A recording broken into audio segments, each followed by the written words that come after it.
আমি জীবনে এই প্রথম লাশ নিয়ে কবরে নামছি, আর আগে পরে কখনো নামিনি। তো লাশটা যখন দাফন করেছি, দাফন করার সময় সবাই তো যাই হোক যার যার মতো কবরে মাটি দিছে, দাফন করছে। আমি যখন মাথার কাছ দিয়ে আমি নামছি কবরে, আমি কবরের মাটিটা হাত দিয়ে দেখছি প্রচণ্ড ঠান্ডা। আহারে, আমার ওই সময় মনে পড়ছে দুনিয়াতে বাবা মা আমাদেরকে কত আরামে রাখে।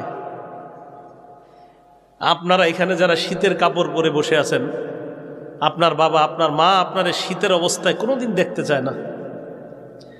ওই মুহূর্তে আমার মনে পড়ছে, আহারে দুনিয়ায় কত আরামে রাখলেন, আজকে 3টা পাতলা কাপড়ে আপনারা এইভাবে রেখে গেলাম ঠান্ডা মাটির নিচে।